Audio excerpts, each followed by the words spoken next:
بنور حضرت عبد الرحیم عبد باری عبد ہادی عز الدین مکی ولی ہم محمدی و محب اللہ شاہ و سعید ہم نظام الدین جلال و عبد قدوس احمدی ہم محمد عارف و ہم عبد حق شیخ جلال شمس الدین ترک علاء الدین فرید جولنی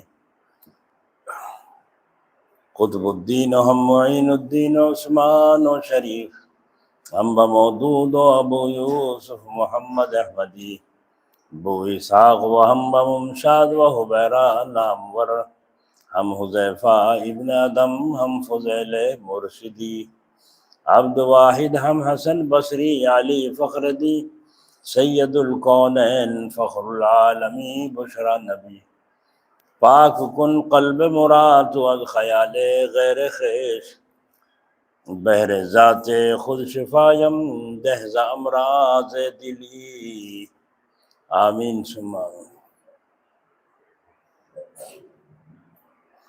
بلغ العلا بکمالہ کشف الدجا بجمالہ حسنت جمیع خصالہ صلو علیہ وآلہ۔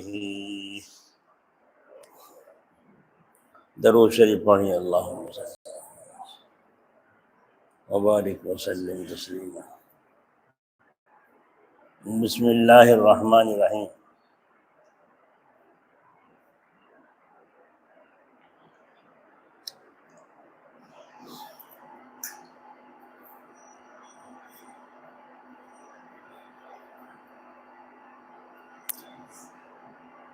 اس سے پچھلے ہفتے میں مضمون یہاں چھوڑا گیا تھا کہ ایک وجہ اور بھی ہے جس سے معلوم ہوتا ہے دل کا گناہ، یعنی اس قسم کے خیال دل میں رکھنا بد نگاہی سے زیادہ سخت ہیں، اور وہ یہ ہے کہ دل سے سوچے اور آنکھوں سے دیکھنے میں ایک فرق بھی ہے، یعنی آنکھوں کے گناہ میں تو دوسروں کو اس کا دیکھنا معلوم ہو جاتا ہے، گو نیت کی دوسروں کو خبر نہ ہو، اور دل کے اندر سوچنے کو کوئی بھی نہیں دیکھ سکتا، اس کی خبر سوائے اللہ تعالیٰ کے کسی کو نہیں ہوتی۔ ہائے ہائے ہائے، بس اس سے وہی بچے گا جس کے دل میں اللہ تعالیٰ کا بہت ڈر خوف ہو، وہی بچے گا اس گناہ سے، جس کے دل میں اللہ تعالیٰ کا بہت ڈر خوف ہو۔ اس کے بعد سمجھنا چاہیے کہ اس مرض کے دور کرنے میں 3 درجے ہیں۔ دل کے اندر تقاضا ہو اور پھر دل کو روکے رکھے، دل کے اندر تقاضا ہو اور پھر دل کو روکے رکھے۔ دوسرے یہ کہ دل کے تقاضے کو کمزور کر دے، اور تیسرے یہ کہ جس چیز کی وجہ سے یہ تقاضا پیدا ہوا ہے اسی کو دل سے نکال دے۔ اس مرض کے دور کرنے میں 3 درجے ہیں، دل کے اندر تقاضا ہو اور پھر دل کو روکے رکھے ایک، دوسرے یہ کہ دل کے تقاضے کو کمزور کر دے، اور تیسرے یہ کہ جس چیز کی وجہ سے یہ تقاضا پیدا ہوا ہے اسی کو دل سے نکال دے۔ اور ان تینوں میں سے دل کو روکنا، یعنی دل میں اس کا خیال نہ جمنے دینا، تو اختیاری آپ سے آپ اس طرف خیال جاوے تو تم اس کو روکو۔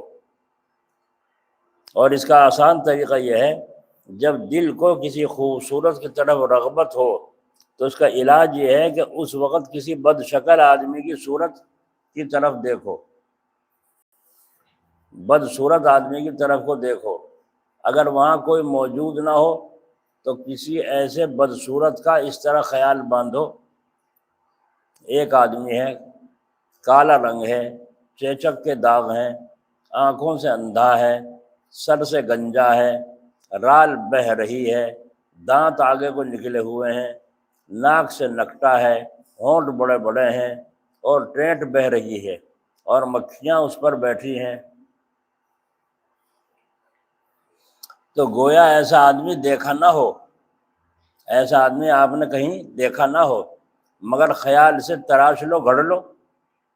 اللہ تعالیٰ نے چاہا تو جو خرابی خوبصورت کے دیکھنے سے دل میں ہو گئی ہے وہ سب جاتی رہے گی، پھر اس خوبصورت کا خیال آوے تو پھر بھی یہی خیال باندھ لو، اور اس خیال باندھنے سے پورا فائدہ نہ ہو نہ ہو اور بار بار اسی خوبصورت کا خیال آ کر ستاوے، تو یہ خیال باندھو کہ محبوب ایک روز مرے گا اور قبر میں جائے گا، اور وہاں اس کا نازک بدن گل سڑ جاوے گا، کیڑے اس کو کھا لیں گے۔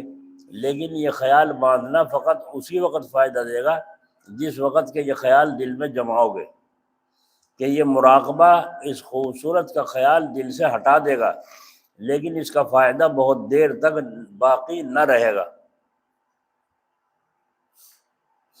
کیا حکیمانہ بیان ہے، اللہ اکبر۔ فرمایا یہ خیال باندھنا اسی وقت فائدہ دے گا جس وقت یہ خیال دل میں جماؤ گے، کہ یہ مراقبہ اس خوبصورت کا خیال دل سے ہٹا دے گا، لیکن اس کا فائدہ بہت دیر تک باقی نہ رہے گا، کہ تم اسے کر کے بے فکر ہو جاؤ، جس کی وجہ سے آئندہ کبھی اس قسم کا تقاضا پیدا نہ ہو۔ آئندہ کے لیے تقاضا نہ پیدا ہونے کا تو علاج یہی ہے کہ اللہ کی یاد بہت کرو۔ دوسرے یہ کہ اللہ تعالیٰ کے عذاب کا بھی خیال جماؤ، اور تیسرے یہ سوچو کہ اللہ تعالیٰ جانتا ہے اور اس کو اللہ تعالیٰ کو مجھ پر پوری قدرت ہے۔ جب اسی طرح کچھ مدت تک کرتے رہو گے تو یہ چور ایک دن دل میں سے نکل جائے گا، مگر جلدی سے نہیں جائے گا۔ ایسا برا خیال ہے، یہ جلدی سے نہیں جائے گا، اس لیے جلدی نہ کرے، کیونکہ ایسا پرانا مرض ایک دن یا ایک ہفتے میں نہیں جاتا۔ یہاں مجھ کو شاہ محمود غزنوی کی حکایت یاد آئی۔ محمود بادشاہ نے جب ہندوستان پر حملہ کیا تو ایک ہمراہی سپاہی نے ایک مندر میں جا کر دیکھا ایک بوڑھا برہمن پوجا پاٹ کر رہا ہے۔ سپاہی نے تلوار دکھائی کہ کلمہ پڑھ اور مسلمان ہو، ورنہ اس تلوار سے 2 ٹکڑے کر دوں گا۔ برہمن نے کہا حضور ٹھہریے ذرا۔ سپاہی نے پھر تقاضا کیا۔ برہمن نے کہا حضور 90 برس کا رام تو دل میں سے نکلتے نکلے گا، ذرا سی دیر میں کیسے نکل جاوے گا؟ تو ہمت مت ہارو، کوشش کرتے رہو۔ ایک بار بات اور یاد رکھو، ہمیشہ ہر زمانے میں رہبری اللہ والوں ہی نے کی ہے، اور بغیر اللہ والوں کی رہبری کے رہبری ہوتی ہی نہیں۔ کوئی کتنا بھی دنیا دار ہو جو دنیا کی بات بتائے گا، دین کی نہیں بتائے گا۔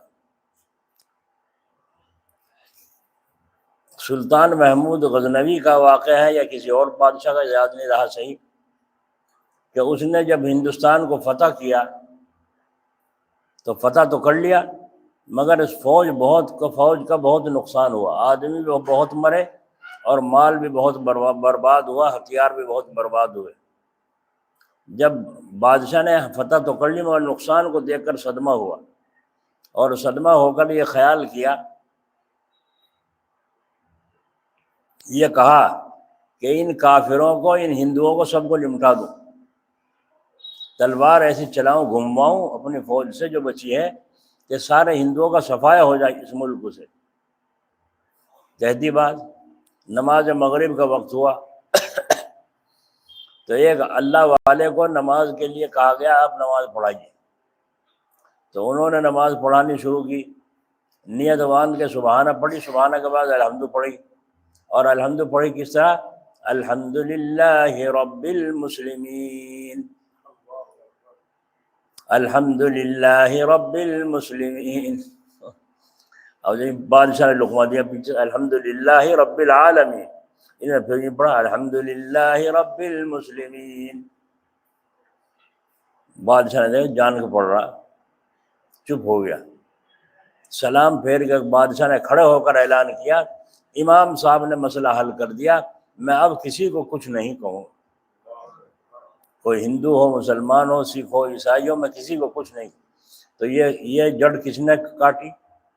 ورنہ عالم اگر عالم ہوتا خالی تو وہ کہہ جاتا ٹھیک ہے بادشاہ سب کو نمٹا دو، ہندوؤں کو، کافروں کو سب کو نمٹا دو، یوں کہتا، مگر نہیں، انہوں نے کہا یہ حق نہیں، تمہیں اسلام مذہب نے نہیں دیا۔ اسلام مذہب کا قانون یہ ہے الحمدللہ رب العالمین، اللہ تعالیٰ سارے جہانوں کا پالنے والا ہے، اور تم جو کہہ رہے ہو الحمدللہ رب المسلمین، کہ صرف مسلمانوں کا اللہ ہے، کافروں کا نہیں ہے۔ جب سب کا پالنے والا ہے تو تمہیں حق کیا بیٹھتا ہے کہ تم ہندوؤں کو ختم کرو یا کافر؟ بادشاہ نے توبہ کی اور اپنی حرکت سے باز آیا۔ تو کس نے سنبھالا؟ اللہ والے نے سنبھالا۔ اللہ والے ہمیشہ اللہ کی بات کرتے ہیں، دنیا کی بات نہیں کرتے۔ اسی لیے ہم جو کہتے ہیں حکومت اللہ کی ہو، حکومت اللہ تعالیٰ کی ہو، مسلمان بادشاہ کی نہ ہو، مسلمان بادشاہ کی حکومت نہ ہو، بلکہ حکومت اللہ تعالیٰ کی ہو۔ اللہ تعالیٰ کی حکومت جب ہوگی جب اللہ کے حکموں کو پورا کیا جائے۔ شیخ سعدی رحمۃ اللہ علیہ نے ایک شعر لکھا ہے بوسطہ میں: ادیم زمیں سفرائے عام اوس، جب دشمن بری خان یغما چے دوست۔ اللہ تعالیٰ کا دسترخوان عام بچھا ہوا ہے، کوئی کافر کھاؤ یا مسلمان کھاؤ سب کے لیے عام ہے، یا مسلمانوں کو دیتا ہے۔ تو اللہ تعالیٰ نے دسترخوان بچھا رکھا ہے، سب کو دیتا ہے، جو اسے مانے اسے بھی، جو نہ مانے اسے بھی۔ بہت سے لوگوں کو بھوت سوار ہیں کہ رام راج قائم کریں گے، رام راج قائم کریں گے۔ تو رام راج قائم کرو، پہلے یہ تو سمجھ لو رام ہے کون، اور رام کی تعلیم کیا ہے۔ رام کی تعلیم کیا ہے؟ رام کی تعلیم یہی ہے کہ جسے چاہو مار دو، جسے چاہے لوٹ لو، جس کے چاہے گھر اجاڑ دو۔ کیا یہ رام کی تعلیم ہے؟ رام کی تعلیم تو یہ ہے کہ پورے ملک کے اندر رام کے کوئی آدمی بے گھر نہ ہو، کوئی آدمی بیمار نہ ہو، تو کوئی آدمی کسی کو ستا نہ رہا ہو۔ یہ رام کی تعلیم ہے۔ تو ہم تو چاہتے ہیں رام راج ہو۔ اگر رام راج ہوا تو پھر رام کی حکومت چلے گی، رام کی حکومت چلے گی یا تمہاری چلے گی؟ جیسے اس عالم نے نماز پڑھائی تو یوں کہا: الحمدللہ رب المسلمین، تمام تعریف اس اللہ کے لیے جو رب ہے مسلمانوں کا۔ تو مسلمانوں کا رب تھوڑا ہی ہے، وہ تو سب کا ہے۔ اس لیے اسلامی حکومت میں کسی کافر کو ستانے کا حکم نہیں ہے، کسی غریب کو ستانے کا حکم نہیں ہے، تو رام راج میں بھی کسی کو ستانے کا حکم نہیں۔ اور اللہ کے ماننے والے لوگ اب بھی اس ملک کے اندر موجود ہیں، دنیا میں موجود ہیں۔ جب پیچھے وہ چلا تھا، کیا بیماری تھی وہ کرونا کی، تو اس میں کتنے کافر، کتنے غیر مسلم مرے، اور لاشیں ان کی پڑی ہوئی ہے، ان کی اولاد بھی ہاتھ لگانے کو تیار نہیں، کبھی ہم بھی مر جائیں۔ ان کا کفن دفن کس نے کیا؟ مسلمانوں نے کیا۔ یہ ہے رام راج۔ مسلمانوں نے ان غیر مسلموں کا کفن دفن کیا اور ان کو چتا میں رکھا، اٹھا کر لے گئے، مگر اولاد ہاتھ لگانے کو تیار نہیں تھی۔ تو مسلمان اللہ کا حکم مانتا ہے، رام کے ماننے والوں کو رام کا حکم ماننا پڑے گا۔ تو برہمن نے عرض کیا: حضور 90 برس کا رام تو دل سے نکلتے ہی نکلے گا، ذرا سی دیر میں کیسے نکل جائے گا؟ ہمت مت ہارو، کوشش اپنے کو سنوارنے کی کرتے رہو، تھوڑا تھوڑا یہ تقاضا گھٹتا رہے گا اور تمہارے قابو میں تمہارا نفس آ جائے گا کہ بری جگہ ہوا ہی نہ کرے گا۔ یہ تمہارا مطلب ہے، جو تمہارا مطلب ہے وہ حاصل ہو جائے گا۔ اب تیسرا درجہ یہ ہے کہ وہ مادہ ہی نہ رہے جس سے تقاضا پیدا ہو، اور ایسی حالت ہو جاوے کہ بالکل رغبت ہی کبھی پیدا نہ ہو۔ یہ وہ مرتبہ ہے کہ کم عقل دیندار بھی اس کو مقصود سمجھ جاتے ہیں، ہے تو دیندار مگر ہے کم عقل، وہ بھی اس کو مقصد سمجھ جاتے ہیں کہ دل میں برا وسوسہ پیدا ہی نہ ہو۔ ارے خدا کے بندو، یہ صفت تو فرشتوں کی ہے، انسانوں کی نہیں ہے۔ انسانوں کے اندر وسوسے آئیں گے، اوندھے بھی آئیں گے، الٹے سیدھے بھی آئیں گے، سیدھے بھی الٹے بھی آئیں گے۔ یہ انسان کا مرتبہ ہے۔ تو اس کو کم عقل دیندار بھی مقصد سمجھ جاتے ہیں کہ برائی کا وسوسہ ہی کیوں آوے۔ ایک بزرگ تھے، وہ اللہ تعالیٰ سے دعا کر رہے تھے: اللہ میرے اندر برائی کا وسوسہ نہ آوے، میرے اندر برائی کا وسوسہ نہ آوے، برائی کرنے کو میرا جی نہ چاہے۔ بس دعا کرتے کرتے کرتے کرتے کرتے 40 سال ہو گئے، دعا 40 سال ہو گئے دعا کرتے کرتے، اے اللہ میرے اندر وہ غلط وسوسے نہ ہو۔ 40 سال کے بعد سوچا، 40 سال ہو گئے مجھے دعا کرتے کرتے، میری دعا ہی نہیں، اللہ تعالیٰ سن رہا ہے، قبول ہی نہیں ہو رہی ہے میری دعا۔ تو اللہ تبارک و تعالیٰ نے الہام فرمایا، الہام، اللہم الہمنی رشدی، اللہ مجھے صحیح راستے کی سمجھ عطا فرما۔ تو ایک وحی کی قسم، ایک یہ بھی ہے الہام۔ تو وحی تو ختم ہو چکی، وہ تو پیغمبر تک کے ساتھ تھی، اب وحی کے ساتھ الہام ہر زمانے میں ہوتا رہے، یہاں تک کہ کافروں کو بھی، غیر مسلموں کو بھی الہام ہوتا ہے کسی کام کا، یہ تار یہاں سے یہاں جوڑ دو یہ ہو جائے گا، یہ تار سے تار یہاں جوڑ دو یہ ہو جائے گا، یہ بھی ایک قسم ہے الہام کی۔ اور عالموں کو اور دینداروں کو اور طرح سے ہوتا ہے۔ تو اللہ تعالیٰ کی طرف سے الہام ہوا کہ تو ایک دروازے کو پکڑ کے کیوں بیٹھ گیا، ایک دروازے کو پکڑ کے کیوں بیٹھ گیا؟ اے اللہ میرے غلط وسوسے نہ، اے اللہ میرے اندر سے غلط وسوسے کو دور کر دے۔ غلط وسوسہ آوا ہی نہیں، گناہ کو دل میرا چاہوا ہی نہیں۔ 40 سال سے تو ایک دروازے کو پکڑے بیٹھا ہے، کیا میرے اور دروازے نہیں ہیں؟ دوسرے دروازے پہ کیوں نہیں جاتا کہ اگر غلطی ہو جائے تو توبہ کرے، اگر تو غلطی ہو جائے تو توبہ کرے، وہ بھی تو دروازہ ہے میرا، یہی ہے وسوسہ نہ آوے، وسوسہ نہ آوے، وسوسہ، پھر تیرا کیا کمال ہے؟ ایک آدمی یوں کہتا ہے کہ اللہ کی قسم کھا کے کہوں میں نے کبھی کسی عورت سے زنا نہیں کیا، اللہ کی قسم کھا کے کہتا ہوں میں نے کبھی کسی عورت سے زنا نہیں کیا، تو اس کا کیا کمال ہے؟ یہ تو خود ہی نامرد ہے۔ جو نامرد ہو اس کا کیا کمال؟ کمال تو اس کا ہے قوت مردانگی ہو، پھر بدکاری سے محفوظ رہے، یہ ہے کمال۔ اندھا یوں کہتا ہے خدا کی قسم کھا کے کہتا ہوں میں نے کبھی کسی نامحرم کو دیکھا ہی نہیں، میں قسم کھا کے کہتا ہوں۔ تو اندھے کا کیا کمال ہے جب آنکھیں ہی نہیں دیکھنے کو؟ کمال تو ان کا ہے آنکھیں ہیں دیکھنے کی، طاقت بھی ہے، لیکن پھر نہ دیکھیں، کمال تو ان کا ہے۔ آئی سمجھ میں بات؟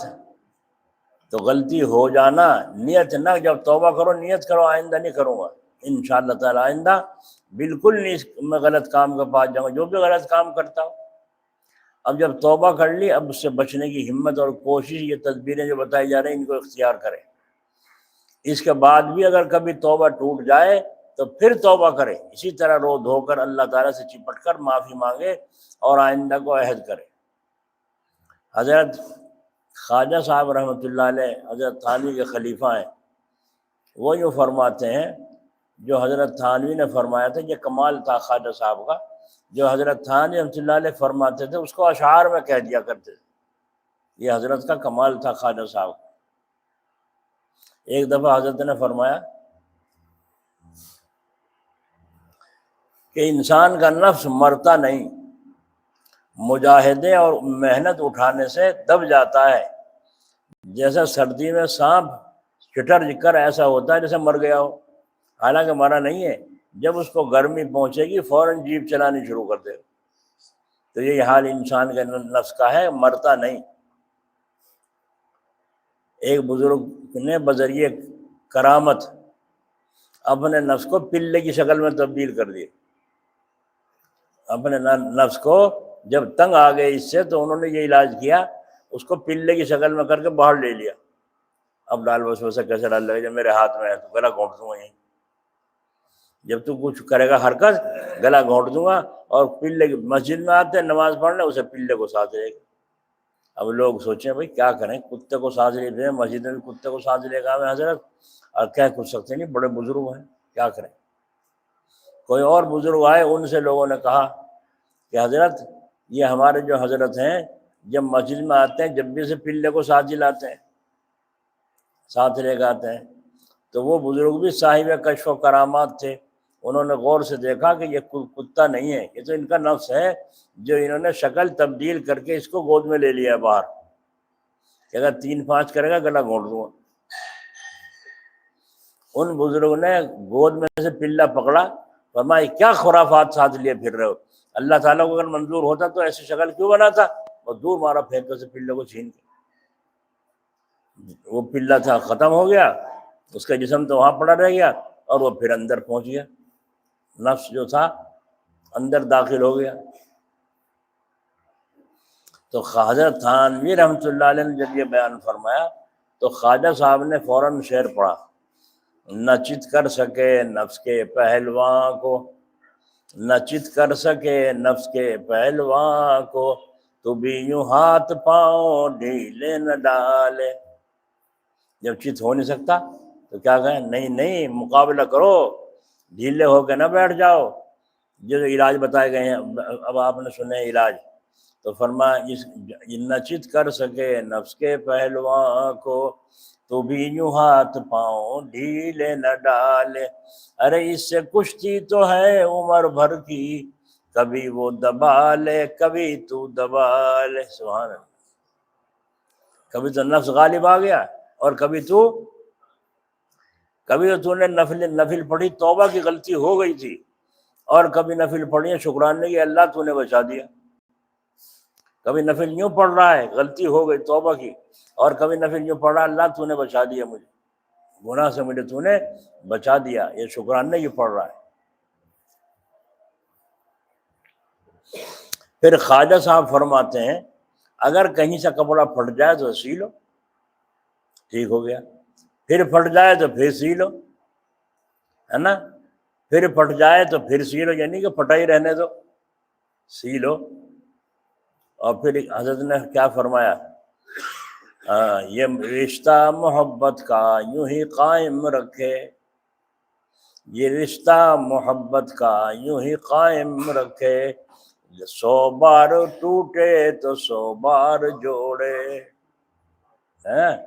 اللہ تعالیٰ سے رشتہ محبت کا یوں ہی قائم رکھے، 100 بار ٹوٹے تو 100 بار۔ آدم علیہ السلام کا کمال کیا تھا، غلطی ہو گئی توبہ کی، ربنا ظلمنا انفسنا وَإِن لَّمْ تَغْفِرْ لَنَا وَتَرْحَمْنَا لَنَكُونَنَّ مِنَ الْخَاسِرِينَ۔ یہ دعا، یہ توبہ کے الفاظ ہیں حضرت آدم علیہ السلام کے، جن کو اللہ تعالیٰ نے قرآن کریم میں بیان فرمایا ہے۔ یہ کمال تھا آدم علیہ السلام کا، غلطی ہو گئی تو روتے رہے اور یہ دعا مانگتے رہے، اور شیطان نے بھی غلطی کی، آج تک نہیں ماننا، ہے نا، آج تک شیطان نہیں مانا۔ تو شیطان کا کمال کیا ہے، نہ ماننا، اور آدم علیہ السلام کا کمال یہ ہے مان جانا، غلطی سے توبہ کرنا۔ تو ماننا نہ ماننا الگ ہو گیا، نہ ہو گیا۔ آدم کی کے طریقے پر جو لوگ رہتے ہیں، غلطی کو ہو جائے تو توبہ کرتے ہیں، وہ تو آدمی ہیں، اور جو غلطی کرتے رہتے ہیں توبہ کریں نہیں، یہ آدمی نہیں ہے بلکہ یہ شیطان کے بچے ہیں۔ سمجھ میں آ گیا؟ ایک دن تو 2 نفل پڑھی آپ نے، غلطی کی توبہ کی، اور ایک دن 2 نفل پڑھی آپ نے شکرانے کی کہ اللہ تعالیٰ شکر ہے تو نے مجھے فلاں غلطی سے، گناہ سے بچا دیا۔ جب اپنے اندر کسی وقت ایسی رغبت پاتے ہیں تو سمجھتے ہیں ہماری سب محنت بیکار ہو گئی۔ بتاؤ جی، رات دن تہجد بھی پڑھوں، اللہ اللہ بھی کروں، تسبیح بھی پڑھوں، اور خوب محنت کروں، صدقہ خیرات بھی کروں، پھر ایسے گندے گندے خیالات، بس ایسی حالت میری، تو یوں سمجھتے ہیں کہ سب محنت بیکار ہو گئی، جو کچھ کوشش اللہ تعالیٰ کی یاد میں کی تھی وہ سب بیکار گئی۔ یہاں تک کہ پریشانی میں ایسی باتیں ان کے منہ سے نکل جاتی ہیں کہ بے ادبی اور گستاخی ہو جاتی ہے، جیسے کہہ بیٹھتے ہیں ارے میاں ہم اتنے روز سے حق تعالیٰ کی طلب میں رہے، مگر اللہ میاں کو ہمارے پر رحم نہیں آتا۔ ویسے ہی محروم کا محروم ہے، جیسے پہلے تھے ایسے گندے آواز بھی ہیں۔ تو یاد رکھو یہ شیطان کا دھوکہ ہے۔ یہ درجہ ہرگز مقصود نہیں کہ کبھی کوئی خواہش ہی نہ ہوا کرے، اور اگر خواہش بالکل نہ رہے گی تو گناہ سے بچنے میں کوئی کمال ہی نہیں۔ آگئی بات ہوئی، اندھا اگر اپنی تعریف کرے کہ میں دیکھتا نہیں، تو یہ کون سی تعریف کی بات ہے؟ دیکھے گا کیا؟ دیکھنے کی چیز ہی اس کے پاس نہیں۔ نامرد اگر دعویٰ کرے میں عورت کے پاس نہیں جاتا تو یہ کیا کمال ہے؟ بڑا کمال تو یہ ہے کہ گناہ کر سکو اور پھر اپنے دل کو روکو، جس کا میں نے دونوں طرح علاج بتا دیا۔ ایک تو وہ جو صرف وقت ہی پر کام دے گا، اور اس کا اثر باقی نہ رہے تو دوسرا جس سے ہمیشہ کے لیے تقاضا قابو میں ہو جائے، وہ اس کا خلاصہ یہ ہے کہ مجھے اس گناہ پر خبردار کرنا منظور ہے، کیونکہ یہ گناہ آدمیوں میں بہت پھیل رہا ہے، جو نیک کہلاتے ہیں وہ بھی اس میں پھنسے ہوئے ہیں، خدا کے واسطے اس کا انتظام کرنا چاہیے۔ بڑے افسوس کی بات ہے کہ منہ سے تو حق تعالیٰ کی محبت کا دعویٰ اور اس کے غیر پر نظر کرتے ہو۔ اس وقت مجھ کو ایک حکایت یاد آئی کہ ایک عورت جا رہی تھی بڑی خوبصورت حسین فیشن سوٹ بوٹ میں جا رہی تھی، کوئی خواہش کا بندہ بھی اس کے ساتھ ساتھ ہو لیا۔ اس عورت نے پوچھا، تم کون ہو، میرے پیچھے کیوں آتے ہو؟ کہا کہ میں تجھ پر عاشق ہو گیا ہوں، جب سے میں نے تجھے دیکھا ہے تجھ پر عاشق ہو گیا ہوں، اب تیرے بغیر میری زندگی نہیں۔ ایک بات اور یاد رکھیے، جو آج کل لڑکیاں اور لڑکے کسی نامحرم پر دیکھ کر فریفتہ ہو جاتے ہیں اور ماں باپ کہتے ہیں تیری شادی فلاں جگہ کریں گے، لڑکا لڑکی جو کہتے ہیں نہیں ہماری شادی تو فلاں جگہ کرنا، ہماری اس سے بات چیت ہو چکی ہے۔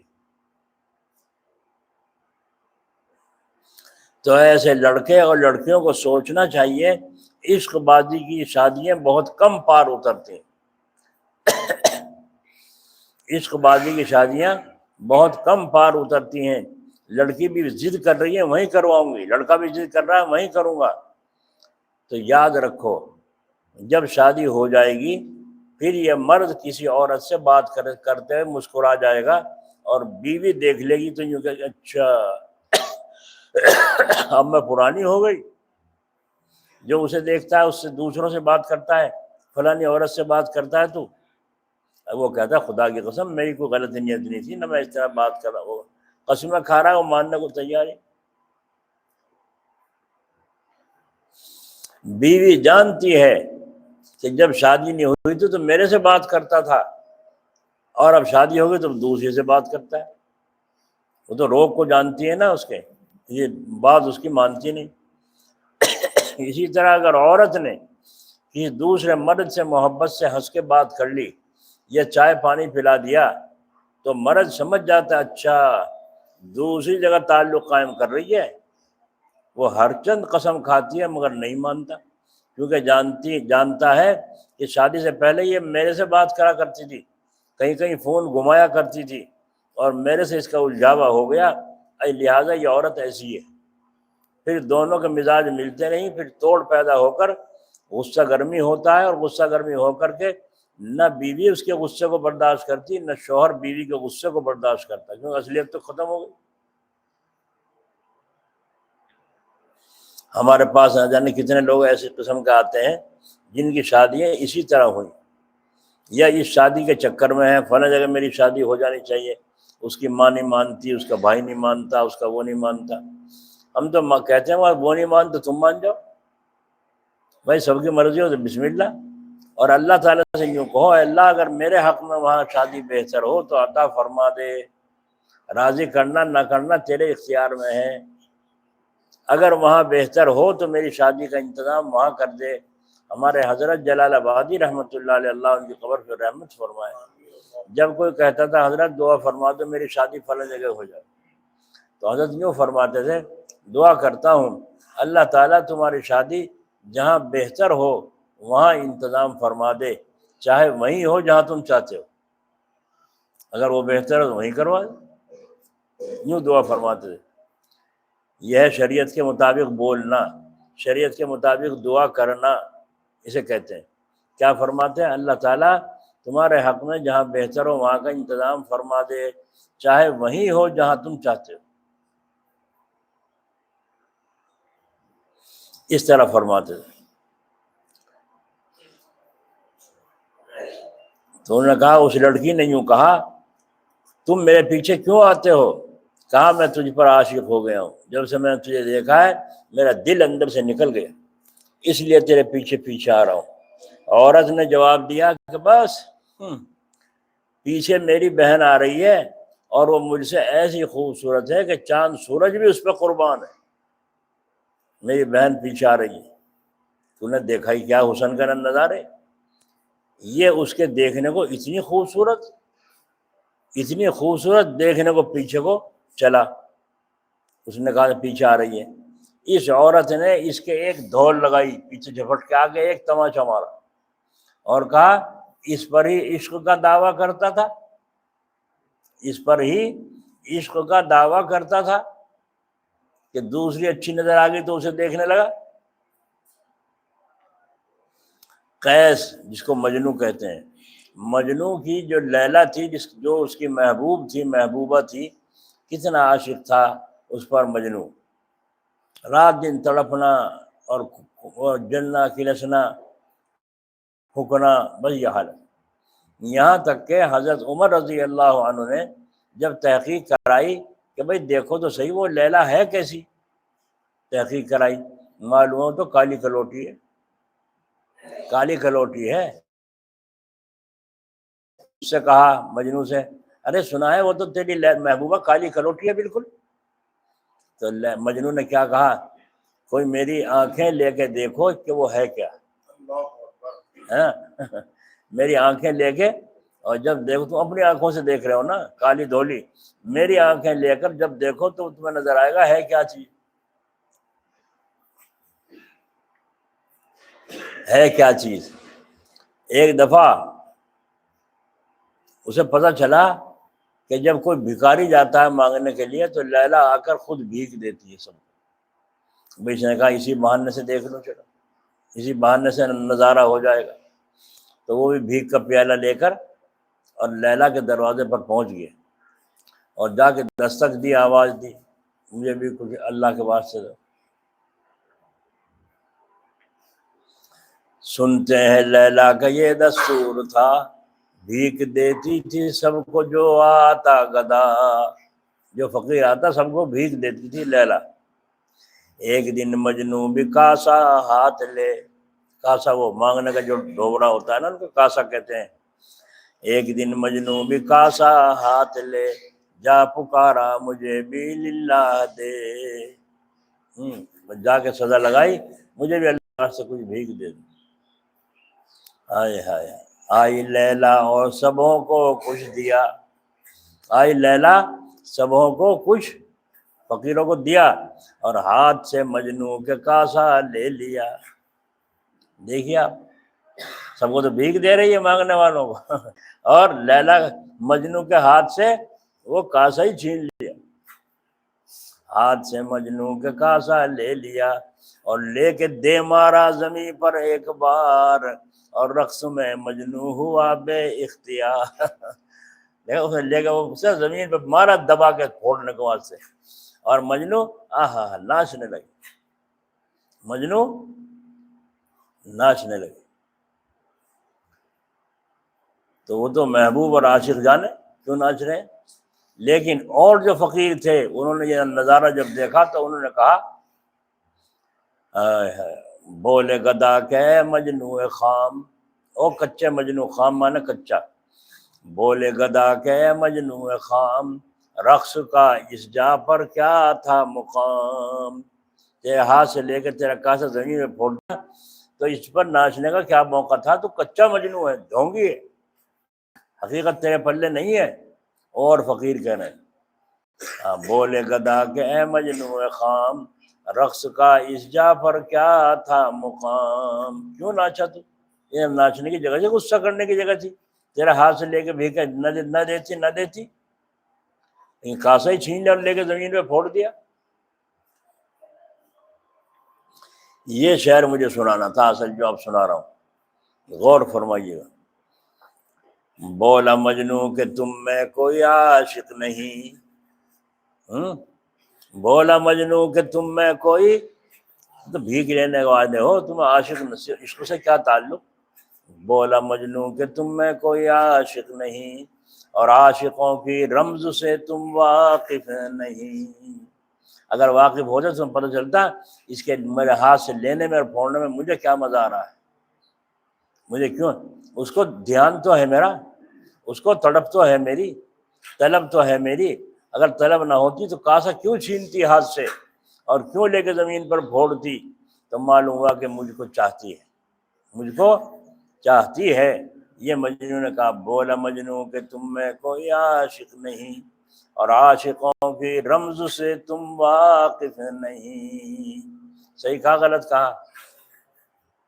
ہاں تو ہم بھی ایسے ہی بیٹھے ہیں یہاں سارے کچے بیٹھے ہیں.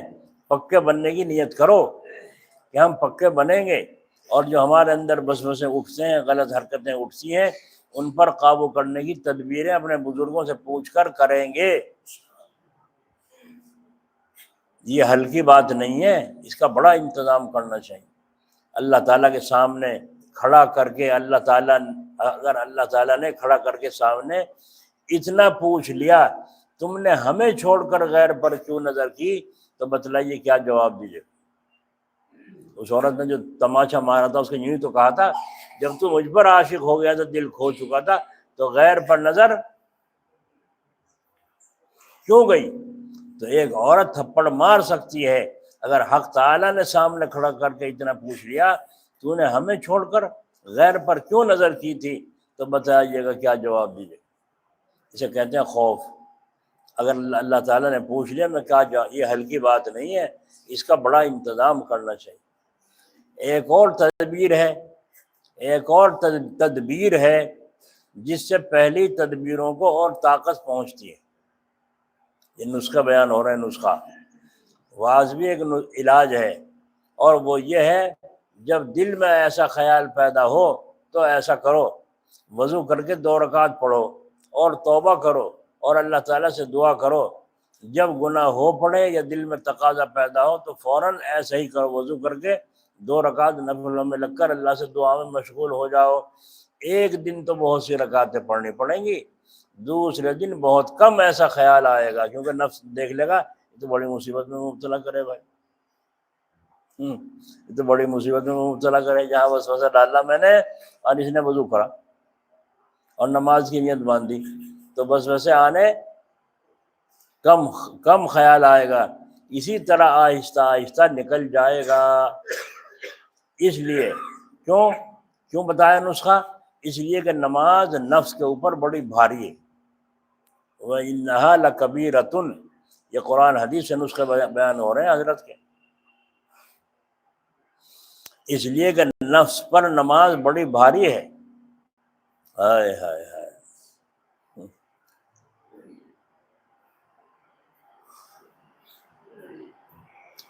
جھڑ کا موسم ہو رہا تھا، برسات کا، اور برسات کے موسم میں جب بوندیں آنے لگی تو باہر سے لوگ بھاگ بھاگ کے کمروں میں جانے لگے.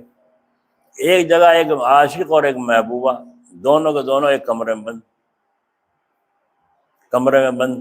مسافر آئے اور کواڑ بجائے، ارے کواڑ کھولو، باہر بارش ہو رہی ہے، سردی پڑ رہی ہے، باہر کواڑ کھولو. وہ کھولتے ہی بولتے ہی. جب زیادہ کواڑ بجائے، ارے کیا بات ہے، یہ وہ بولا مرد کیا بات ہے، تو کہہ رہے ہیں کیا بات ہے، بارش ہو رہی ہے، باہر ٹھنڈ ہو رہی ہے، کواڑ کھولو، کمرہ کھولو، اندر مسافر قیام کریں گے سردی سے بچنے کے لیے، بارش سے بچنے کے لیے. تو وہ اندر سے کیا کہہ رہا ہے مرد، یہاں جگہ ہی کہاں ہے، یہاں تو آپ ہی مرد آدمی کے اوپر آدمی پڑا. دیکھا آپ نے کیسی بات کہی. تو وہ کیا سمجھیں گے، وہ یوں کہہ رہا بھیڑ ہو رہی ہے یہاں تو، ہے نا. اور وہ کیا کہہ رہا ہے، یہاں تو اپنا بھی آدمی کے اوپر آدمی پڑا، یہاں کہاں جگہ.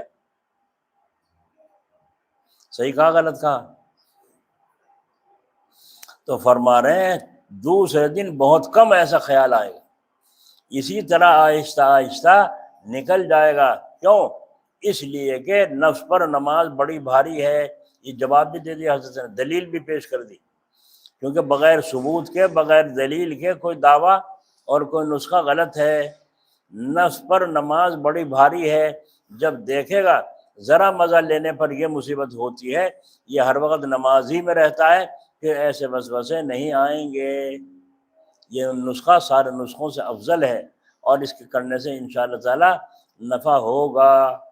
اسی لیے کہتے ہیں اپنے نفس پر جرمانہ رکھو. میں 10 نفل پڑھوں گا، 500 روپے صدقہ کروں گا، 1000 روپے صدقہ کروں گا. اگر پھر میں نے یہ حرکت کی، اگر میں نے پھر شراب کو منہ لگایا، تو میں 50 رکعت نفل پڑھوں گا. اور ان کو نبھاوے تو صحیح، ذرا 1 دن 2 دن.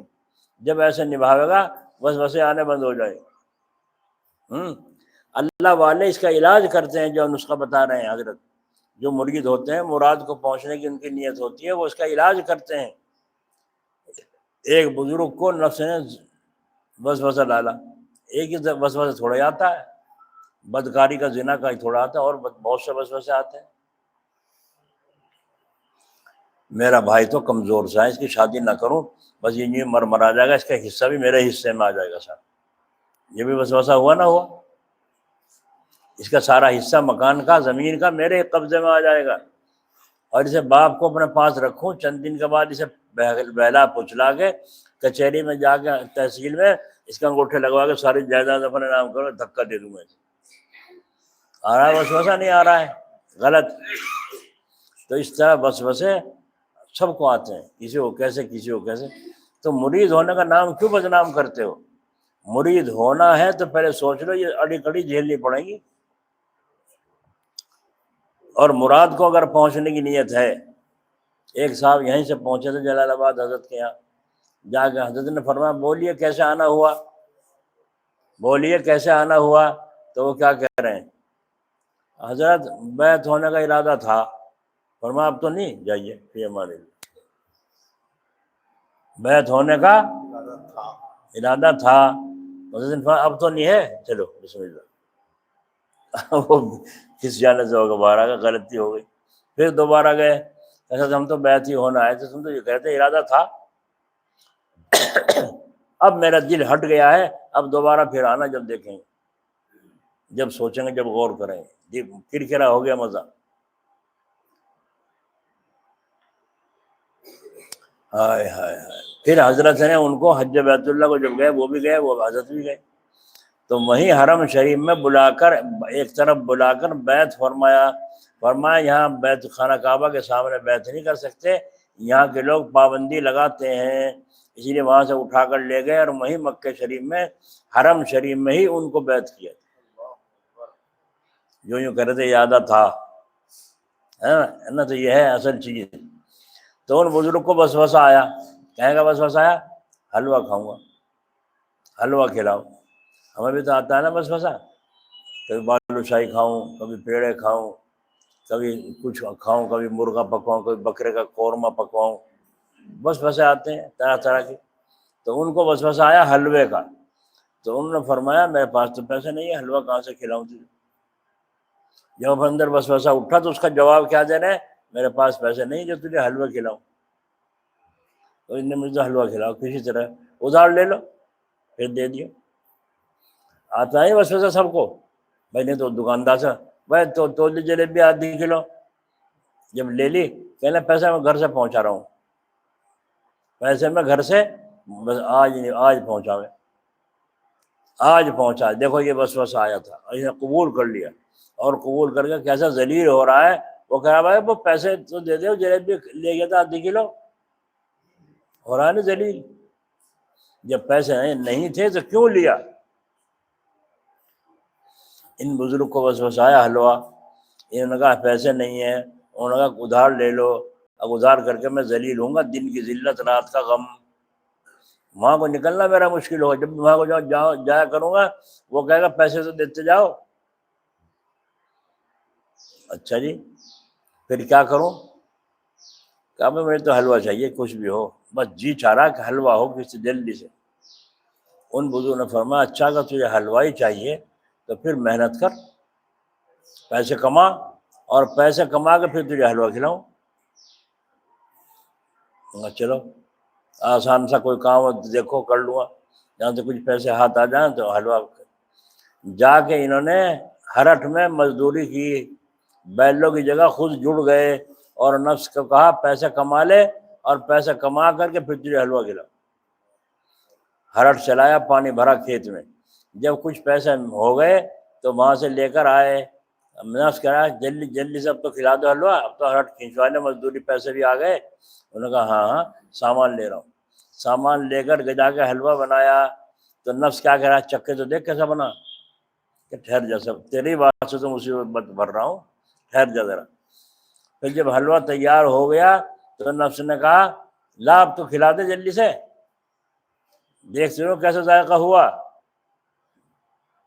وہ بزرگوں نے کیا کہا، سزا دے لیتے نا، علاج کر لیتے وہ اپنا، کیوں؟ آخرت کا خوف تھا، اللہ تعالیٰ کے سامنے کھڑا ہو کے جواب دینے کا خوف تھا، اس لیے علاج طرح طرح سے کر رہے تھے نفس کو قابو میں کرنے کا۔ آج حلوے کو کہہ رہا، کل وہ کچھ اور کہے گا۔ انہوں نے کہا بھائی ایک کام کر، کہنے نے کیا، 100 رکعت نفل پڑھ لیں پھر حلوہ کھائی۔ نفس نے کہا نفل بعد میں پڑھ لوں گا، پہلے حلوہ کھلا دیں۔ ایسا نہیں، پہلے نفل نماز اور پھر اس کے بعد حلوہ۔ اور یوں کہہ کے کھڑے ہو گئے، نیت بھی مان لی، اللہ علیہ تو بھونکو جا، کتا بھونکے گاڑی، نیت مان لی۔ 2 رکعت پڑھی، پھر 2 رکعت پڑھی، پھر 2 رکعت پڑھی، تو وہ نفس کا جو زور تھا وہ گھٹنا، کیونکہ نفس کو حلوہ نہیں چاہتا، اسے مزہ چاہیے، جس طرح بھی مزہ حاصل ہوتا ہو، چوری سے حلوہ لا کے کھا لو، ادھار لے کے کھلا۔ اچھا ایک بات بتاؤ، یہ جو جیب کا آگے کا حصہ ہے نوک، یہ جب تالوے پہ لگتی ہے جبھی تو ذائقے کا پتہ چلتا ہے نا؟ تم جیب کو حلوے پہ رگڑو، اس طرح رگڑو جیب کو، کچھ بھی پتہ نہیں چلنا کہ کھٹا ہے، پھیکا ہے، نمکا ہے، کچھ پتہ نہیں چلنا۔ جیب لے گی اس کو اثر کو تھوڑا سا، اور لے کے تالوے میں مارے گی اوپر، اور جب چٹخارا لگے گا، اوہو بڑا میٹھا ہے بھائی، تو چٹخارا لے کے پتہ چلا، جیب لگا کے رگڑنے سے پتہ نہیں چلتا، نہیں چلتا۔ یہ نظام ہے اللہ تعالیٰ کا۔ اچھا جیب کی نوک سے پیچھے کا جو حصہ ہے وہاں کچھ بھی نہیں، ہزار تم سے تالو سے رگڑو جاؤ پچھلے حصے کو، کچھ بھی مزہ نہیں پاتا۔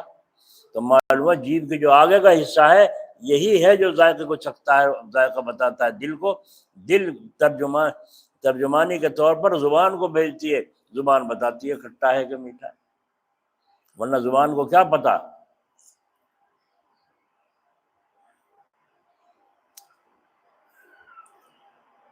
تو ایک آدمی آدھی کلو پیڑے کھا رہا ہے، منہ میں رکھا پڑلی طرف، منہ میں رکھا پڑلی طرف، کچھ ہی پتہ نہیں۔ پیٹ پیڑوں سے نہیں بھرتا، پیٹ سے روٹی کھانے سے بھرے گا۔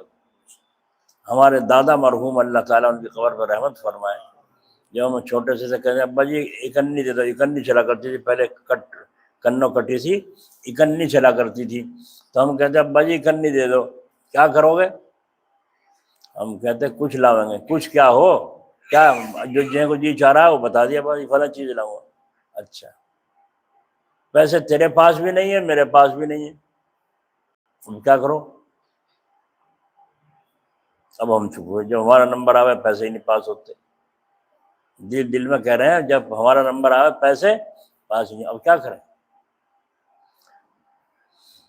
تو ہمارے دادا مرحوم اللہ ان کو غریق رحمت فرمائے، یوں فرمایا اپنے جی سے ادھار کر لو، اپنے جی سے ادھار کر لو۔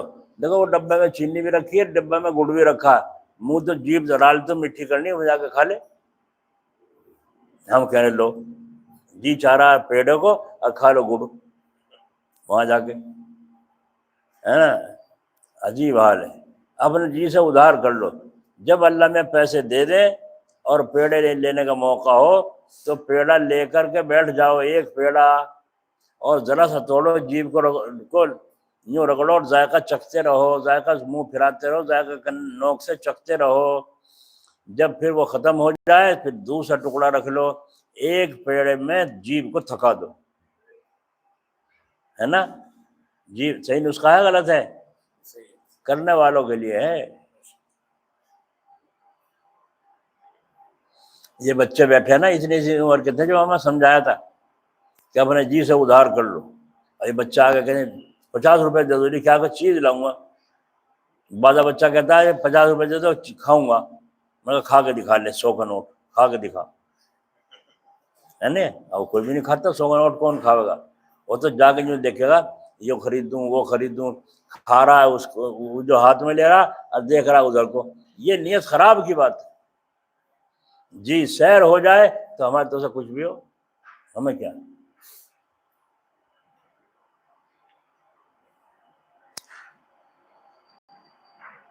تو زبان کے پیچھے جا کر 100 روپے کا ہو یا 100 پیسے کا ہو، دونوں چیزیں برابر ہیں، ہے نہیں؟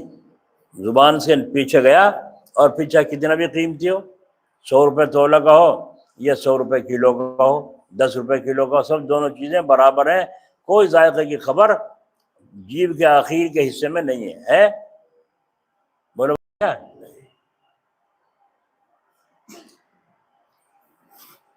2 رکعت پڑھی، پھر 4 پڑھی، پھر 6 پڑھی، اور ذائقہ نفس کا دبنا شروع ہو گیا، دبنا شروع ہو گیا، ٹھنڈا ہو کر بیٹھ گیا، پھر کچھ نہیں کہتا، نہ حلوے کو نہ جلوے کو کچھ نہیں کہتا۔ جب 100 رکعت پوری ہو گئی، اب انہوں نے کھولا ڈھکن اس کڑھائی کا، اور کہا لے بھائی حلوہ اب کھا لے۔ کہنے میں ہاتھ جوڑوں تیرے سامنے، نہ کبھی کہنے کا، اور جو کہا وہ بھی غلطی ہو گئی، معاف کر دے۔ ہو گیا علاج نہیں ہو گیا؟ تو یوں ہمیں بھی علاج کرنا ہے، حضرت حکیم الامت ہمیں یوں سمجھا رہے ہیں۔ اگر ہم ماننا چاہیں اور نہ مانیں تو بہانے ہزار ہیں، نہیں وہ علاج کرنا تھا کام نہیں چلتا۔ حضرت جلال آبادی رحمۃ اللہ علیہ، اللہ ان کی قبر پر رحمت فرمائے، ایک صاحب نے لکھا اپنی بیماری، پھر دوبارہ لکھی، حضرت نے انہیں علاج بتایا، پھر تیسرا لکھی، پھر چوتھے مرتبہ لکھا، حضرت نے پھر پلٹ کے جواب دیا، پھر انہوں نے شکایت لکھی، تھوڑے دن تو فائدہ ہوتا ہے اس مرض کو جس کا میں علاج پوچھتا ہوں، پھر وہی شروع ہو جاتا ہے۔ تو حضرت نے فرمایا اس کا مطلب یہ ہے کہ آپ توجہ نہیں کر رہے ہیں، جو نسخہ دیا جاتا ہے اس کی قدر آپ نہیں کر رہے ہیں، لہذا آج اللہ پہ بھروسہ کر کے ایک نسخہ اور پیش خدمت کرتا ہوں۔ حضرت نے کیا لکھا؟ لکھا یہ، اگر مسیح اللہ سامنے کھڑا ہو تو کیا پھر بھی تم نام حرم کو دیکھو گے؟ سامنے مسیح اللہ یعنی پیر صاحب کھڑے ہوں تو کیا اس وقت بھی تم نام حرم کو دیکھو گے؟ بس یہ جواب لکھا۔ اس کے بعد انہوں نے 1 مہینے کے بعد جواب یہ فرمایا، حضرت جب بھی میرا خیال وسوسے کے درجے میں آتا ہے فوراً وہ خیال آ جاتا ہے کہ حضرت جی دیکھ رہے ہیں۔ تو جب حضرت جی کے دیکھنے میں اتنا ڈر ہے تو اللہ کے دیکھنے میں ہونا چاہیے، ہو رہا نہیں، تو معلوم ہوا کہ ہمارا ایمان کمزوری پکڑے ہوئے ہے، طاقتور نہیں ہے۔ اگر طاقتور ہوتا تو اللہ کو حاضر ناظر سمجھتا کہ اللہ دیکھ رہا ہے۔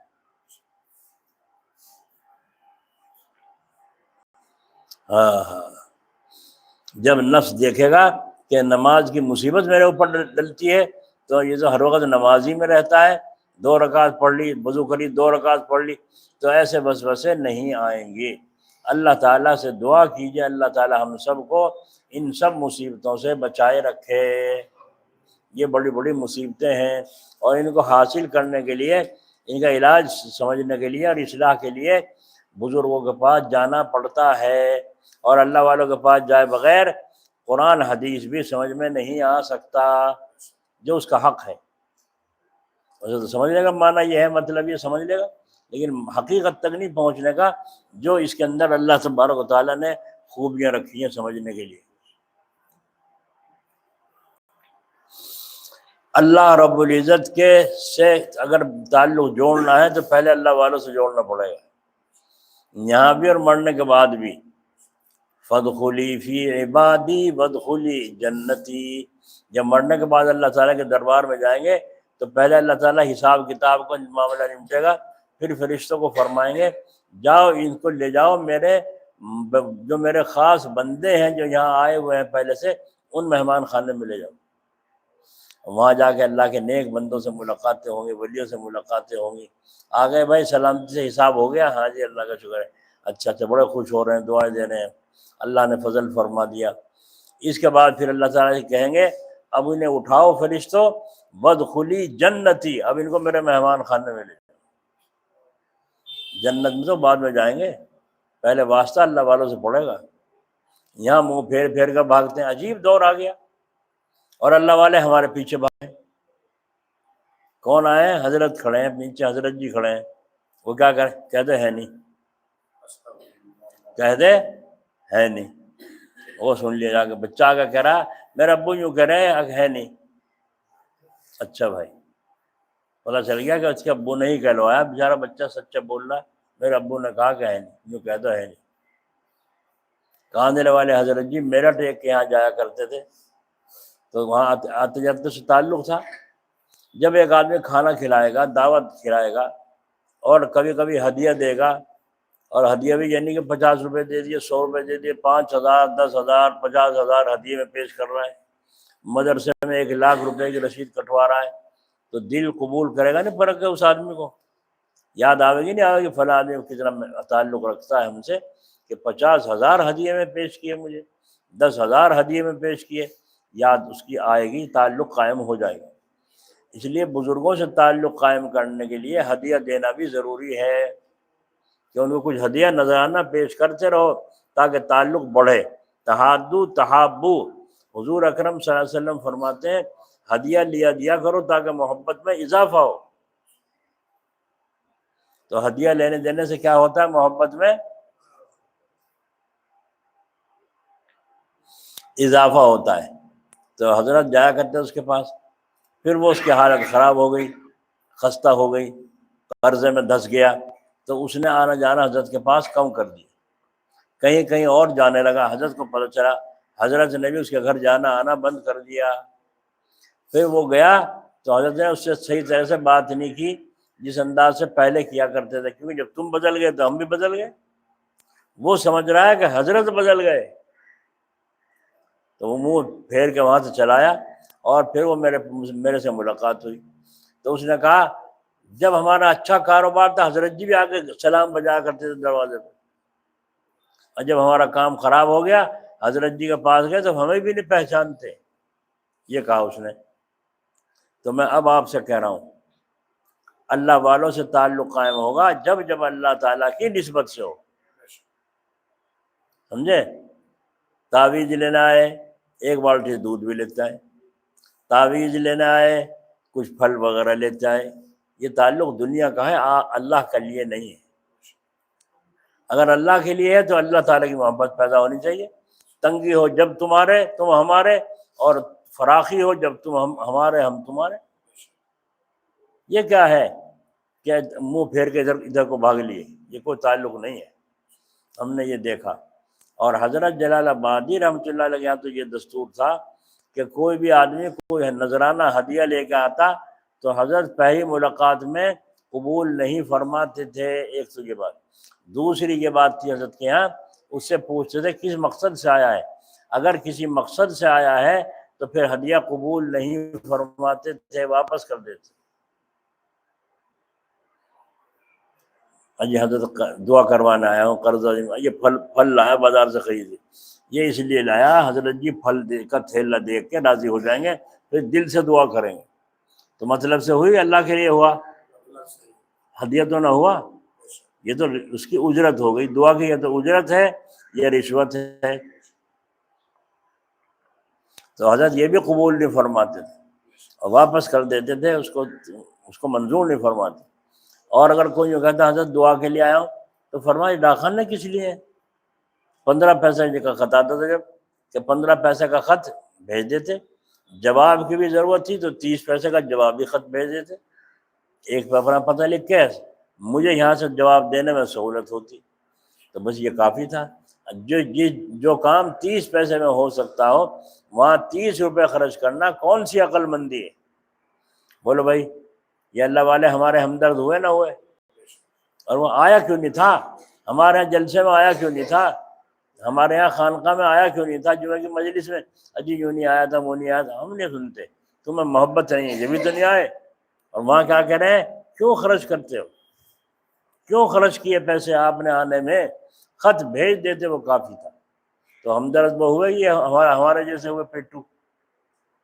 آج پیری مریدی جو دکھ رہی ہے، اس لیے ہم ان ایسی پیر مریدیوں کے خلاف ہیں، اور ہمارا ایسی خانقاہوں سے کوئی تعلق نہیں۔ ہم تو ان سے تعلق رکھتے ہیں جو خانقاہ والے تھے، حضرت جلال آبادی رحمۃ اللہ علیہ، حضرت مولانا اشرف علی صاحب تھانوی رحمۃ اللہ علیہ، حضرت حاجی امداد اللہ صاحب رحمۃ اللہ علیہ۔ حضرت حاجی صاحب سے پوچھتے حضرت آپ کے یہاں مالداروں کی بھی بڑی وقت ہے، غریبوں کی اتنی نہیں ہے جتنے مالداروں کی آپ کے یہاں؟ تو حضرت فرماتے نعم الامیر علی باب الفقیر ونعم الفقیر علی باب الامیر۔ فرماتے کہ حدیث شریف میں ہے وہ امیر وہ فقیر کتنا اچھا آدمی ہے جو جس کے دروازے پر امیر آتے ہیں۔ وہ امیر کتنا اچھا آدمی ہے جو اللہ والوں کے یعنی درویشوں کے دربار میں جاتا ہے۔ اور وہ کتنا نالائق ہے وہ درویش و فقیر جو امیروں کے دروازوں پر دھکے کھاتا ہے، غریب کے ہاں تو ایک دن نہیں ٹھہرتا، امیر کے ہاں جا جا کے ٹکڑے توڑتا ہے، کیسا پیر ہے؟ تو نعم الامیر علی باب الفقیر، تو فرمایا یہ امیر آدمی اچھا نہیں ہے، غلط کا چال چلتا ہے، لیکن جب میرے پاس آیا ہے اللہ والا سمجھ کر تو یہ اللہ والا بڑا کام کا بن گیا، اس کا آنا مبارک ہے، اس لیے میں ان آنے والوں کی جو اللہ کے لیے میرے پاس آ رہے ہیں اور تو کچھ نہیں میرے پاس، میں ان کے پیروں کی، ان کے قدموں کی زیارت کرنے کو اپنے لیے نجات کا ذریعہ سمجھتا ہوں۔ دیکھا آپ نے، ان امیروں کے قدموں کی زیارت کرنے اپنے لیے نجات کا ذریعہ سمجھتا ہوں۔ کسی نے کہا حضرت وہ فلاں بادشاہ جو ہے بڑا انصاف پسند ہے، بڑا ایسا ہے، بڑا دیندار ہے، بڑا یوں ہے، بڑے تعریفیں کی۔ تو حاجی صاحب رحمۃ اللہ علیہ نے فرمایا تم ایک کام کر سکتے ہو؟ فرمایا جی۔ میں جب وہاں تم جاؤ موقع دیکھو تو میرا سلام کہہ دینا، میرا سلام کہہ دینا۔ آپ بتا رہے ہیں نیک دل بادشاہ ہے، تو نیک دل بادشاہ کی دعا قبول ہوتی ہے، تم میرا سلام پہنچاؤ گے، وہ کہیں گے علیہ وعلیکم السلام، تو ان کا سلام، ان کی دعا مجھ تک پہنچ جائے گی، نہ ان کے جانا ہے نہ مجھے جانا، نہ انہیں آنا نہ مجھے جانا۔ حضرت جلال آبادی رحمۃ اللہ علیہ، اللہ ان کی قبر پر رحمت فرمائے، جب پاکستان تشریف لے گئے تو جنرل ضیاء الحق کی بہن حضرت کی مرید تھی، تو ضیاء الحق کو پتہ چلا کہ حضرت جلال آبادی تشریف لائے ہوئے ہیں، تو اس نے اطلاع بھیجی کہ میں آنا چاہتا ہوں ملاقات کے لیے، مجھے اجازت عطا فرما دیں۔ تو حضرت نے جواب میں فرمایا ان کے آنے کی کیا ضرورت ہے، دعا میں کرتا ہوں، ملاقاتیں۔ بادشاہ نے، جنرل ضیاء الحق نے سوچا یوں ملاقات ہونے کی نہیں، میں یہاں سے اجازت لے رہا ہوں، یہاں سے پوچھ کے بھیج رہا ہوں، ضرورت تو مجھے ہے، مجھے جانا چاہیے۔ تو عصر کی نماز پڑھ کے گاڑی میں سوار ہو کر جنرل ضیاء الحق لباس بدل کر چپکے سے وہاں پہنچ گئے جہاں حضرت کا قیام تھا، اور حضرت جی کو بھی دیکھو عصر کی نماز پڑھتے گاڑی منگا کے وہاں پہنچ گئے بنگلے میں۔ اب وہ آیا مکان پہ ضیاء الحق، وہاں سے گاڑی میں آدمی گیا حضرت ضیاء الحق صاحب تشریف لائے ہیں اور ملاقات کے لیے آپ کے وہاں مکان پہ۔ تو حضرت نے فرمایا ابھی تو میں یہاں آیا ہوں، مقصد کے لیے آیا تھا وہ پورا نہیں ہوا، جس مقصد کے لیے آیا تھا وہ مقصد پورا نہیں ہوا۔ وہ چلا گیا، جا کے یوں کہہ دیا حضرت نے یوں کہا ابھی تو میں یہاں آیا ہوں، جس مقصد کے لیے آیا تھا وہ مقصد پورا نہیں ہوا، گول مول بات اس انداز کی۔ تو جنرل ضیاء الحق نے کہا تو جا کے کہو آپ مجھے اجازت دیجیے میں آ کے بنگلے میں ملاقات کر لوں، صرف ملاقات کرنا ہے۔ تو حضرت کو بڑا گہری اس میں توجہ تھی حضرت کی، رہنا ہندوستان میں ہے، اگر ضیاء الحق وہاں پہنچ جاتا ملنے کے لیے تو ہندوستان میں فوراً جاری ہو جاتا ہے اخباروں میں، جنرل ضیاء الحق ان کا ایسا مرید ہے، ایسا چیلا ہے پکا پاکستان کا جی، اور یہ حضرت سے بھی نگاہ رکھو۔ حضرت مولانا براء الحق صاحب کسی معاملے میں نہیں پھنس گئے تھے، بس CID ہر وقت پیچھے، بڑی مشکل سے جا کے لوگوں سے سفارشیں ہوئیں، یہ تو بڑے اللہ والے آدمی ہیں، جب جا کے جان چھٹی، ورنہ ہر وقت CID پیچھے رہنے لگا۔ تو حضرت کہاں اس طرح ہاتھ آنے والے تھے؟ حضرت نے فرمایا کہ میرے وہاں بلانے کی ضرورت نہیں ہے، نہ ان کے یہاں آنے کی ضرورت، جو مقصد ہے ان کا دعا کا میں وہ دعا یہاں سے بھی کرتا ہوں۔ نہ حضرت خود ملے ضیاء الحق سے، نہ ضیاء الحق کو وہاں اپنے پاس آنے دیا۔ یہ ہے اللہ والے، ہم اللہ والے انہیں سمجھے جو ہماری کہیں، آتے پانی پلاویں، پھر چائے ناشتہ کرواویں، پھر ہو سکے تو کھانا بھی کھلاویں، کیوں؟ جیسے کوئی رشتہ داری کرنی ہے انہیں۔ اگر تجھے رشتہ داری کرنی ہے تو اللہ کے لیے کر، جو ہوگا کھلا دیں گے، نہیں ہوگا معافی مانگ لیں گے۔ اللہ والے ایسے تو ہے نہیں کہ اپنا آپ تو کھاؤیں گے مرغا تجھے ٹرکھا دیں گے سکا، ایسا تو کرنے کے نہیں۔ وہ اللہ والا ہی کیا ہوا جس کے ہاں دوگلی چال ہو، سمجھے؟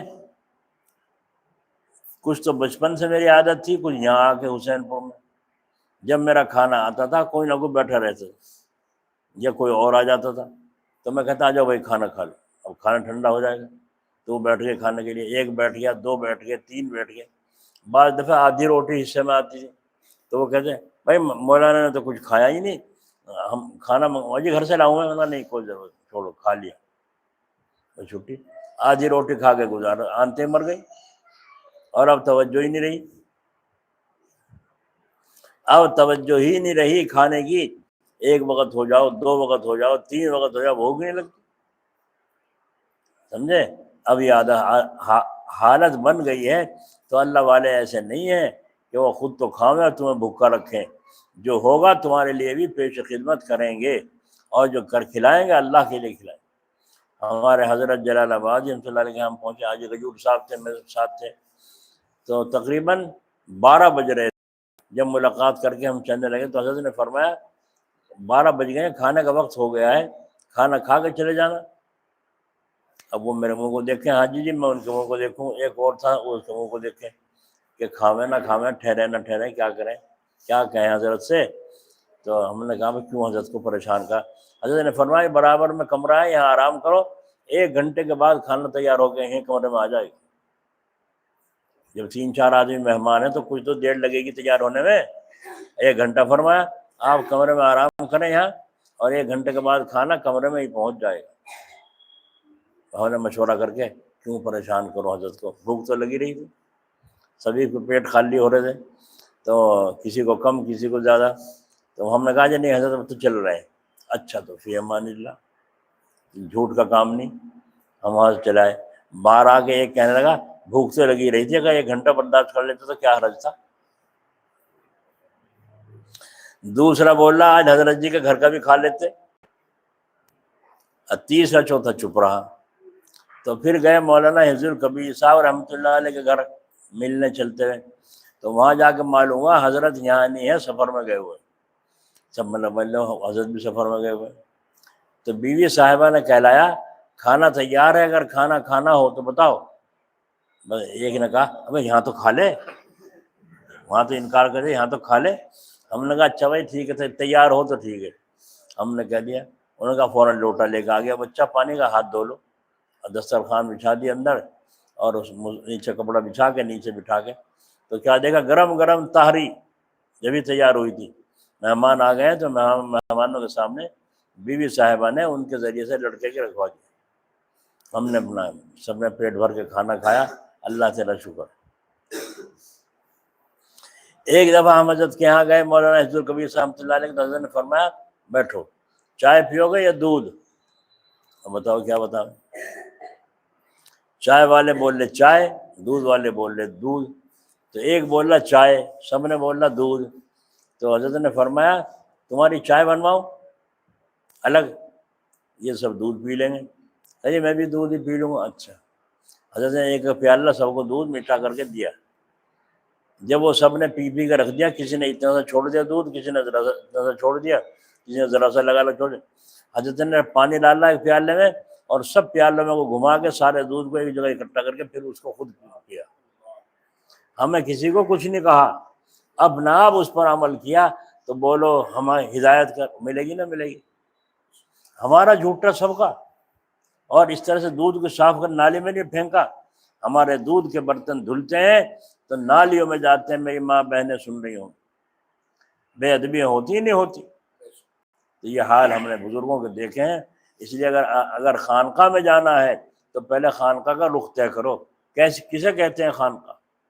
جہاں شیخ بیٹھتا ہے اس جگہ کو کہتے ہیں خانقاہ، پیر کو کہتے ہیں وہ پیر، اسے کہتے ہیں شیخ، جو اللہ کے راستے کے نشے و فراز کو جانتا ہو، راستہ چلنے والوں کی رہبری کرتا ہو، اسے شیخ کہتے ہیں۔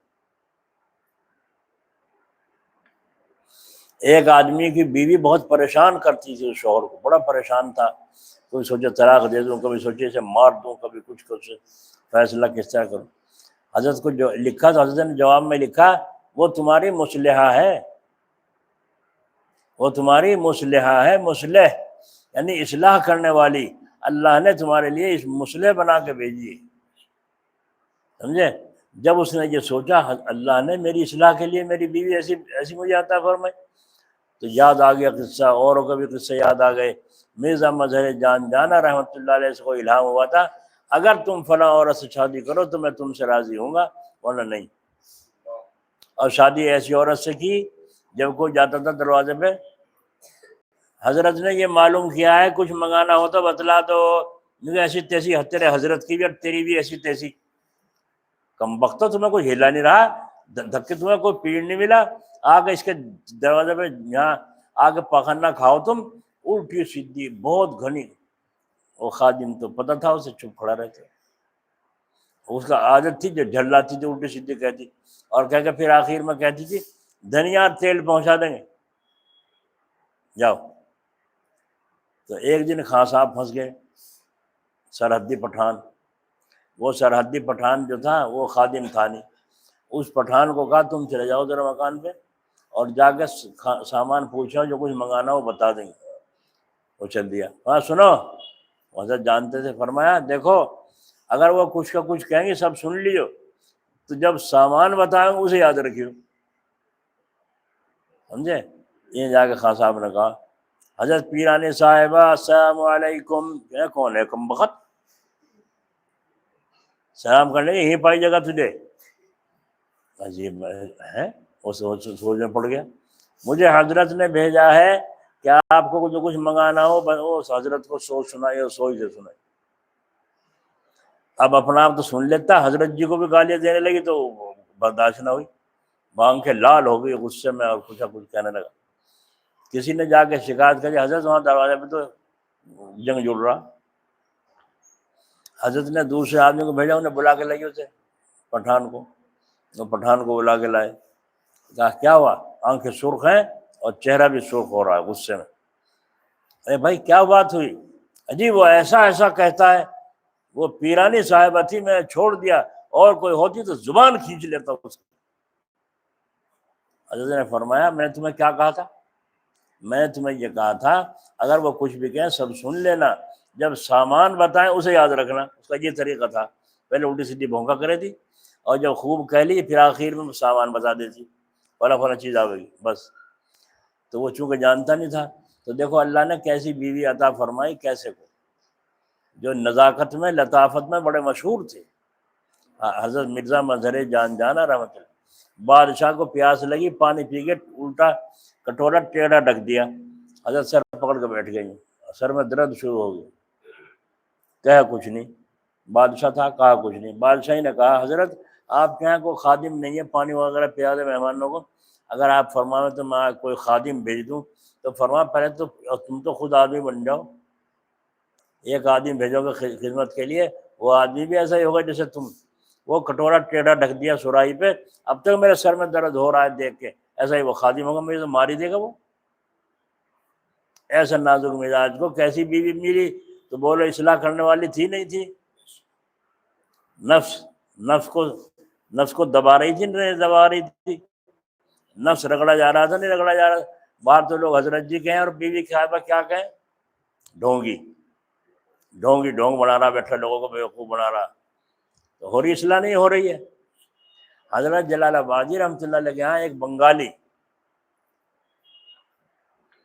آیا اور بیچ میں کھڑا ہو کے مہمان خانے کے یوں کہہ رہا ہے وہ ہمارا جوتا ٹوٹ گیا اسے ٹھیک کروا دیجئے۔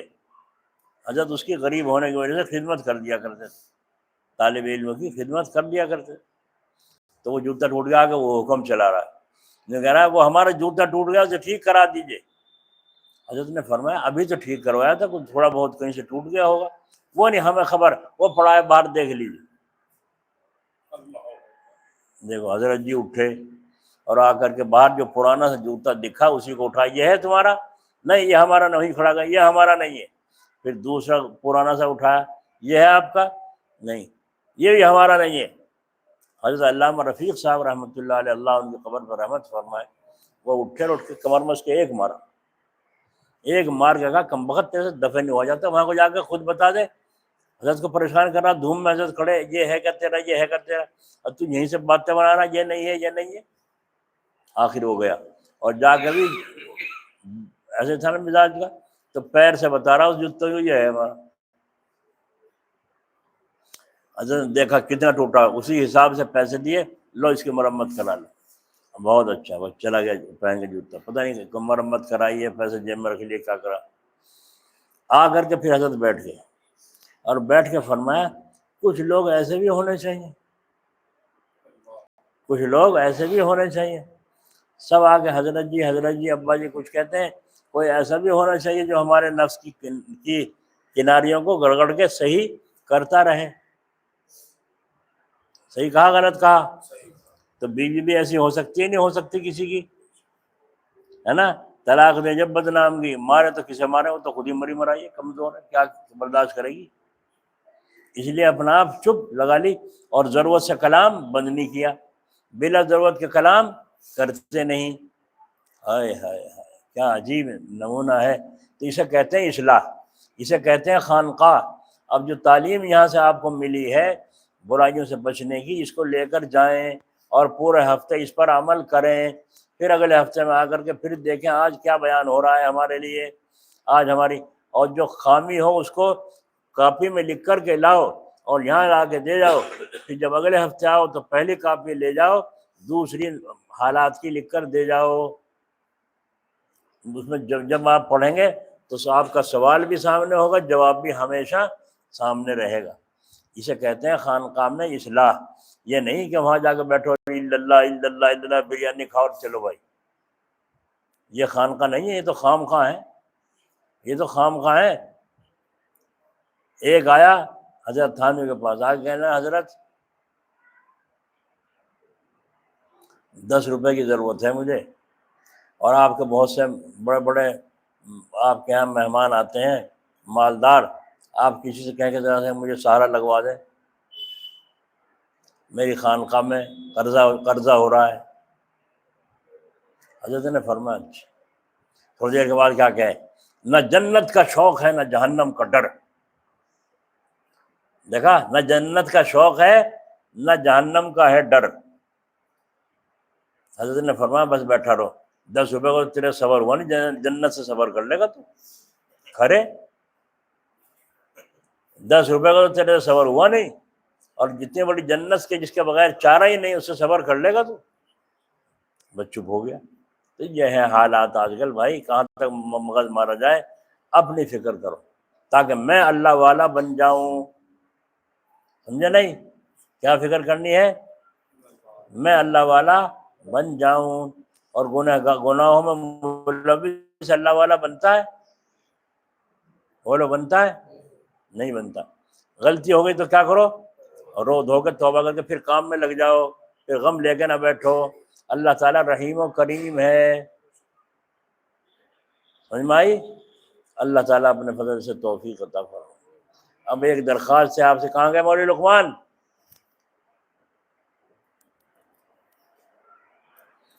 دیکھو بھائی، یہ 23 رسیدیں رہ رہی ہیں، جلال آباد کی رمضان میں آئی تھی، 50 رسیدیں کٹ نہیں پائیں، تو تھوڑا تھوڑا جس کا موقع ہو مولوی صاحب سے رسید